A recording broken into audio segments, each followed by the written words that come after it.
नमस्कार। आज हम बात कर रहे हैं ऑपरेशन मिडनाइट हैमर की। ये नाम दिया गया है 22 जून 2025 को ईरान के परमाणु ठिकानों पर जो अमेरिकी हमले हुए उनको। हमारे पास इस बड़ी घटना से जुड़ी कई रिपोर्ट्स और जानकारी मौजूद है। तो हमारा काम है इन सभी जानकारियों को खंगालना और समझना कि आखिर हुआ क्या, क्यों हुआ और इसके नतीजे क्या निकल रहे हैं। चलिए इस पूरे मामले की तह तक चलते हैं। बिल्कुल, हम देखेंगे कि अमेरिका का घोषित लक्ष्य क्या था, दुनिया भर में इसे कैसे देखा गया और हाँ, अब आगे क्या मोड़ आ सकते हैं, ये मामला काफी तेजी से बदल रहा है। तो सबसे पहले हुआ क्या? 22 जून को सुबह करीब 2:30 बजे ईरान के वक्त के हिसाब से अमेरिका ने ईरान के 3 जाने-माने परमाणु ठिकाने हाँ। फोर्डो, नतांज और इस्फहान हाँ। इनको निशाना बनाया। हाँ, ये तीनों ही मुख्य स्थल हैं उनके परमाणु कार्यक्रम के। और ऑपरेशन का कोड नेम था मिडनाइट हैमर। इसमें वो B-2 स्पिरिट स्टेल्थ बॉम्बर्स इस्तेमाल हुए, है ना? हाँ, B-2 बॉम्बर्स। उन्होंने करीब 14 GBU-57 बम गिराए, जिन्हें मैसिव ऑर्डिनेंस पेनिट्रेटर मतलब बहुत शक्तिशाली बंकर बस्टर बॉम्ब कहते हैं। बिल्कुल, और साथ ही समंदर से भी हमला हुआ।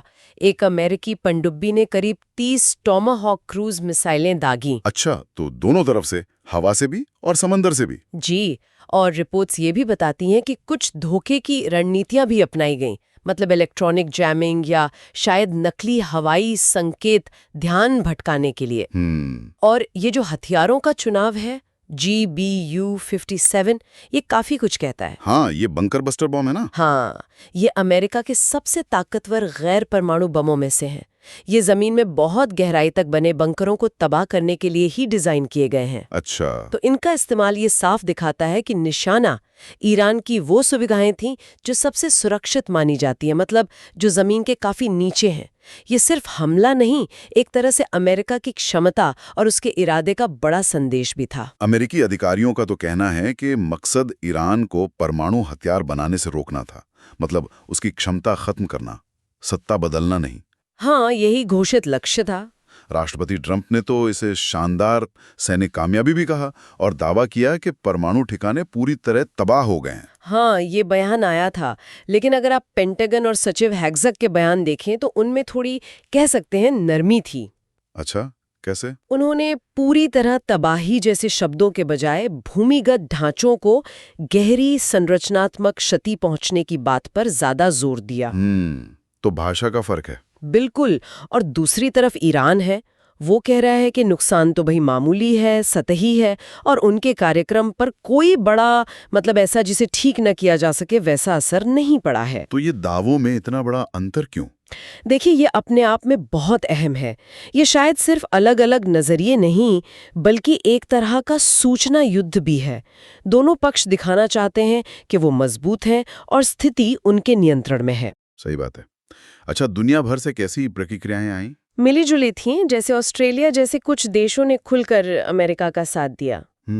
वहीं रूस, खुद ईरान जाहिर है, और यूरोपीय संघ के कई नेताओं ने फौरन शांति और संयम बरतने की अपील की। रूस का क्या कहना था? उनका स्टैंड तो अहम होता है ऐसे मामलों में। रूस का बयान काफी सख्त था एक्चुअली। उन्होंने इसे पेंडोरा का पिटारा खोलने जैसा बताया। पेंडोरा का पिटारा? हाँ, और उन्होंने परमाणु युद्ध के खतरे तक की चेतावनी दे डाली, जो कि एक वाजिब चिंता भी है ना? हाँ। कि क्या इस तरह के हमले, जिन्हें शायद सीमित समझा जा रहा हो, वो बेकाबू होकर किसी बड़े संघर्ष में बदल सकते हैं, खासकर ऐसे क्षेत्र में जहां तनाव पहले से ही बहुत ज्यादा है। और अमेरिका के अंदर भी तो बहस चल रही होगी। हाँ, जोरों पर है। कांग्रेस में इस बात पर सवाल उठ रहे हैं कि क्या राष्ट्रपति को बिना कांग्रेस की मंजूरी लिए ऐसा हमला करने का अधिकार था भी या नहीं।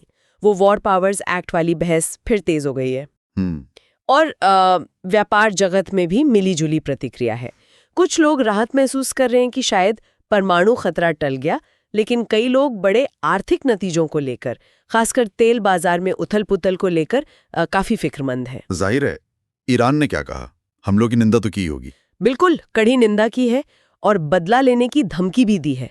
खबरें तो ये भी हैं कि ईरानी संसद इस पर विचार कर रही है कि सेना को हॉर्मुज़ जल डमरू मध्य बंद करने की इजाजत दे दी जाए। अरे बाप रे! अगर वो बंद हो गया तो? हाँ, अगर ऐसा होता है तो दुनिया भर में तेल सप्लाई पर बहुत भारी असर पड़ेगा। बहुत बड़ा कदम होगा वो। और क्या सिर्फ धमकियां ही हैं या कुछ एक्शन भी हुआ है? एक्शन में हुआ है। रिपोर्ट्स बता रही हैं कि अमेरिकी हमलों के फौरन बाद कथित तौर पर ईरानी मिसाइलों ने इजरायली इलाकों को निशाना बनाया। अच्छा, इजराइल पर? हाँ, और फिर जवाब में इजराइल ने भी ईरान के अंदर हवाई हमले तेज कर दिए हैं। तो आप देख रहे हैं कैसे एक घटना, हाँ, वो बढ़ता जा रहा है मामला। बिल्कुल एक खतरनाक चेन रिएक्शन शुरू हो सकता है। खाड़ी में तेल बाजारों पर तो नजर रखी ही जा रही है। स्थिति वाकई बहुत नाजुक है।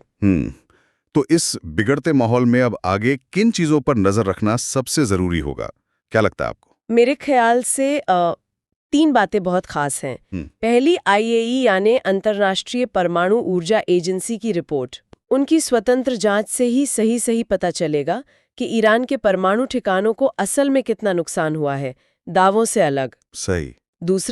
दूसरा, अमेरिकी कांग्रेस में युद्ध शक्तियों पर जो वोटिंग होनी है, उससे ये तय हो सकता है कि भविष्य में अमेरिकी राष्ट्रपति ऐसे कदम कितनी आसानी से उठा पाएंगे या उन पर कुछ लगाम लगेगी। और तीसरा, सबसे अहम, ईरान का अगला कदम। क्या वो सीधे मिसाइल दागेंगे या अपने प्रॉक्सी गुटों का इस्तेमाल करेंगे, जैसे यमन में या लेबनान में, या कोई और रास्ता अपनाएंगे? ये देखना होगा। तो ये था ऑपरेशन मिडनाइट हैमर अटैक अब तक का पूरा लेखा जोखा। हमले की तफसील, अलग अलग मकसद और दावे, दुनिया की प्रतिक्रियाएं, और हाँ, फौरी तौर पर ये जो तनाव बढ़ता जा रहा है वो। हाँ, और आज की इस पूरी बातचीत से एक बड़ा सवाल कहीं ना कहीं मन में आता है। क्या?